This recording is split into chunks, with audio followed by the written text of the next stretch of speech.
पथ पर और चलने में माहिर हो जाते हैं। आओ चलते रहे पथ पर और चलने में माहिर हो जाते हैं। या तो मंजिल मिलेगी या अच्छे मुसाफिर हो जाते हैं। या तो मंजिल मिलेगी या अच्छे मुसाफिर हो जाते हैं। ब्रह्मेश्वर महादेव और माता सरस्वती को नमन करती हूँ। यहाँ पर उपस्थित सभी मानवीय जन को मैं प्रणाम करती हूँ। शिक्षा से पहले संस्कार, व्यापार से पहले व्यवहार और भगवान से पहले माँ बाप। यही है भारतीय संस्कार, यही है भारतीय संस्कार। परंतु अफसोस की बात तो यह है कि न नर में कोई राम बचा, न नारी में कोई सीता, न इस तरह को बचाने की खातिर कोई शंकर विष पीता, न श्री कृष्ण सा धर्म बचा, न अज्ञान का किसी में ज्ञान बचा, न गौतम बुद्ध सा धर्म बचा, न नानक जी सा त्याग बचा, न गौतम बुद्ध सा धर्म बचा, न नानक जी सा त्याग बचा। आज के इस युग में तालीम तो है परंतु तहजीब कहीं खो गई है।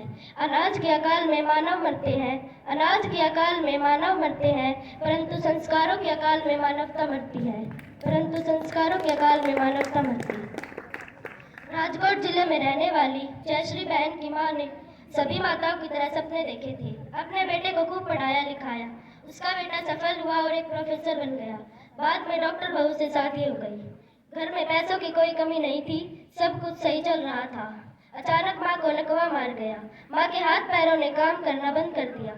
अब माँ बिस्तर पर ही पड़ी रहने लगी। एक दिन बेटे ने माँ को सहारा देते हुए बिस्तर से उठाया। माँ को लगा कि शायद उसका बेटा उसके बुढ़ापे का सहारा बन रहा है। फिर बेटा धीरे धीरे माँ को छत तक ले गया। माँ को लगा कि शायद वह उसे धूप दिखाने के लिए लाया होगा। फिर बेटे ने माँ को गोद में उठा लिया। माँ को लगा कि शायद मुझे सीढ़ियाँ उतरने और चढ़ने में दिक्कत होती है, इसीलिए मुझे गोद में उठाया है। उसके बाद कुछ ऐसा हुआ जो दुनिया में किसी के साथ भी न हो। उस बेटे ने अपनी माँ को 4 मंजिल की छत से नीचे गिरा दिया और लोगों को लगा कि माँ छत से गिरकर मरी है। जिससे पहले माँ कुछ समझ पाती, माँ की जान जा चुकी थी। सीसीटीवी फुटेज और पुलिस पूछताछ ने बताया कि माँ गिरी नहीं थी बल्कि गिराई गई थी। पुलिस की पूछताछ में बेटे ने बताया कि वह माँ की 2 महीने की बीमारी से तंग आ चुका था, इसलिए उसने यह सब कुछ किया। फिर पुलिस अफसर बोले, 2 महीने की बीमारी से तंग आकर तुमने 9 महीने पेट में रखने वाली माँ को ही मार दिया। ऐसी अनेक घटनाएं होती रहती हैं किसी न किसी बुजुर्ग के साथ।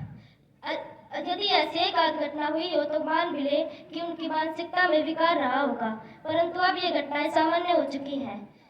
हर दिन अखबारों में यही खबरें आती रहती हैं और देखा जाए तो ये घटनाएं ज़्यादातर वहीं स्थानों पर होती हैं जहाँ पर लोगों ने अच्छी शिक्षा प्राप्त की हो। शिक्षा तो है परंतु संस्कार कहीं खो गई है। शिक्षा तो है परंतु संस्कार कहीं खो गई है। अब प्रश्न यह उठता है कि संस्कार कहाँ खो गए हैं, ये घटनाएं क्यों हो रही हैं। आजकल बच्चों का पालन पोषण ही कुछ इस तरह से हो रहा है जिससे वे अच्छे प्रोफेसर, डॉक्टर और इंजीनियर तो बन रहे हैं परंतु अच्छे इंसान नहीं बन पा रहे हैं। आजकल बच्चों को संस्कार सीखने की उम्र में अपने पास रखा ही नहीं जाता, उन्हें छोटी सी उम्र में रट्टा मारना सिखाया जाता है।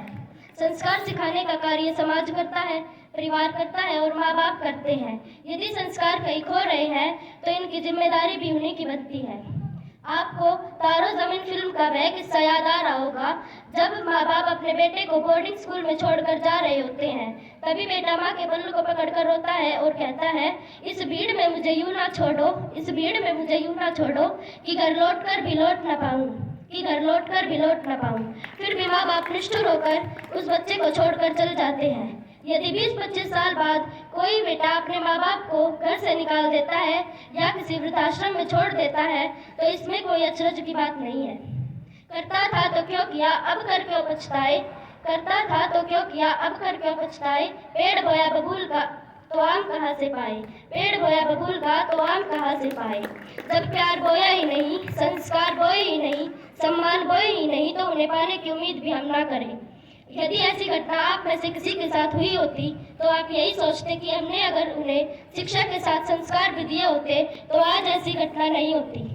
संस्कार हर औलाद को इतने अच्छे मिले, संस्कार हर औलाद को इतने अच्छे मिले, ना सड़क पर कोई माँ बाप मिले, ना कचरे में कोई बच्चा मिले, ना सड़क पर कोई माँ बाप मिले, ना कचरे में कोई बच्चा मिले। धन्यवाद।